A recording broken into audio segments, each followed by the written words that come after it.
Alright, so in this video we're going to solve quadratic equations by using square roots. Alright, and so now remember, quadratic equations always have the squared term, but in order to solve using the method, the square roots method, it cannot have a bx term. So most quadratic equations are written in this form, x plus bx plus c. But when you have square roots, or when you want to solve using square roots, you cannot have that x term there. So as you can see in all of these, we do not have that x term. You have your square term and you have your constant. So that is a requirement in order to solve using square roots. And what you want to do, you basically want to isolate your x. So you solve it like any other linear equation by getting the x by itself or isolating the x. And your last step, you're going to have an x squared. Alright, and that last step, you're just going to take the square root of both sides to eliminate the square. Alright, so let's try these three.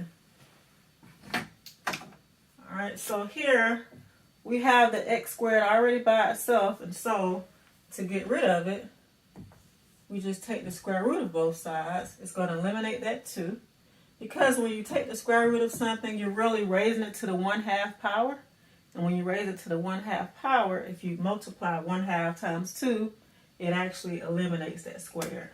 So that is why taking the square root is the inverse of something to the 2nd power. Alright. Now the square root of 16, of course, is 4. But our answer is actually positive 4 and negative 4. Alright. And that is because if we plug this back in, so let's plug in positive 4, right? 4 squared will give me 16. Alright. If I plug in negative 4 back into my original equation, what does that give me? It still gives me 16. So when you raise something to the 2nd power, you're multiplying it by itself. So if you multiply a negative times a negative, you're going to always get a positive. So when you take the square root, it's going to always be a positive and negative of the answer. Alright. So we've solved the first one. Alright. Let's look at the second one here. Again, I want to isolate my x squared term first. So I subtract 5. And I'm left with x squared equals negative 5. I want to take the square root. What happens? Alright. Is there anything you can multiply by itself to get a negative number?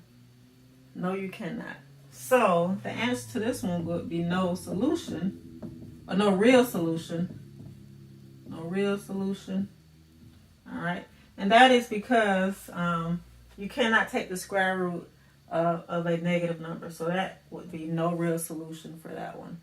Of course, if the 5 were positive, my answer would just be the square root of 5, or plus or minus the square root of 5. But since I cannot take the square root of a negative number, my answer is no real solution. Alright? Let's try this one right here. Again, using inverse operations to isolate my x squared. So I'm going to add 25. And I'm left with 4x squared equals 25. Dividing through by 4, because that's 4 times x squared. So same inverse operations. And I'm left with x squared equals 25 over 4. Alright. So now when you have a fraction, look to see if it can be reduced. Alright. In this case, we can't reduce it to a whole number. But what I do notice is that I have 2 perfect squares. So when I take the square root, what's the square root of 25? It is 5. And the square root of 4, it is 2. And so my answer is x is positive 5 over 2 and negative 5 over 2. And you can always write your answers separately if you want. Negative 5 halves, or negative 5 over 2, positive 5 over 2. Doesn't matter. I like to put the plus or minus to make it a little easier. Alright, but when you solve using square roots, isolate the x squared, and your last step is to always take the square root of both sides. All right. So let's try a few more problems. All right, so these problems are a little different. We have some parentheses here. So let's look at these here. Of course, our first step, we want to get rid of that 2 to eliminate these parentheses. All right, so we take the square root of both sides, and it's just going to get rid of this 2, or the squared here.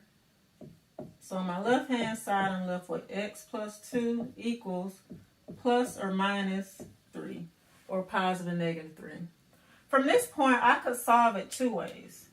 I could take x plus 2, set it equal to 3, and x plus 2, set it equal to negative 3, and solve. Or I could subtract 2 and get negative 2 plus or minus 3 and separate it that way. I personally think it's easier from this point to just separate it to get 2 one-step equations. So I'm going to subtract 2, solve for each one.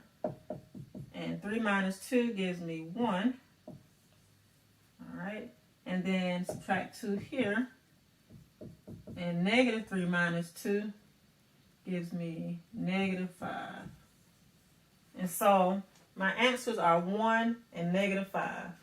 If you want to check it, let's plug it back in. If we plug in 1, 1 plus 2 is 3. 3 squared will give me 9. All right. If I plug in negative 5, negative 5 plus 2 is negative 3, and negative 3 squared gives me 9. So I always go back and plug your answers in and check them. All right. So let's try this one here. First step, take the square root of both sides. Put this one right here. That's a 1. All right. It's going to eliminate that 2. I'm left with x minus 7 equals plus or minus 1. And I want to, so what I could do, I could go ahead and add 7, all right? X equals 7 plus or minus 1. And I could do this. 7 plus 1 equals 8, and 7 minus 1 equals 6. So I think it's actually about the same in difficulty. It's just depending on the method that you prefer.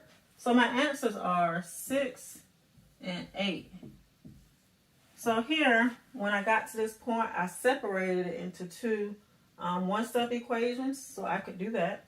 Or I could go ahead and just solve for x and then separate it from that point. And so since that was a minus 7, I added 7. But then I separate it into 7 plus 1. I get 8, and 7 minus 1. And I get 6. So either way, if you would have separated it, I'm just going to put it over here and use a different color.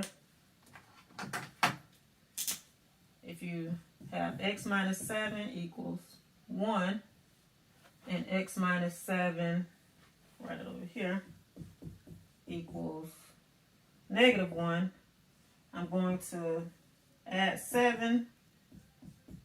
Negative 1 plus 7 is 6. Right here, adding 7. 1 plus 7 is 8.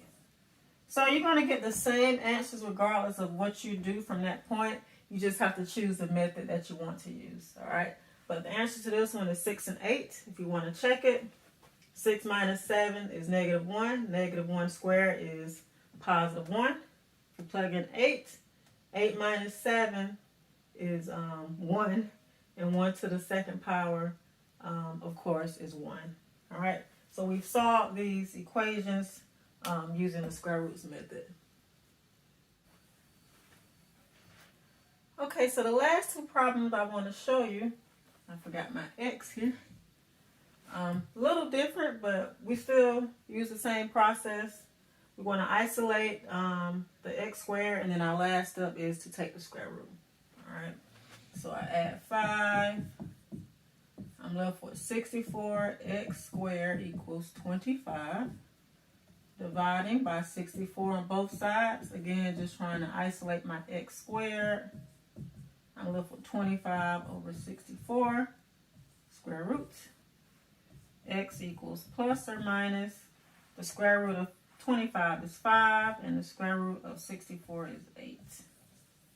All right. this one right here. First up, we want to get rid of that 4. All right, that's a positive 4. So we subtract. And we're left with negative 81x squared equals negative 4. Dividing through by negative 81. We're left with x squared equals, those negatives will cancel out. I'm left with 4 over 81. Square root. X is equal to 2/9 plus or minus. All right, so we have solved these two problems using the square roots method. All right, thank you for learning with me.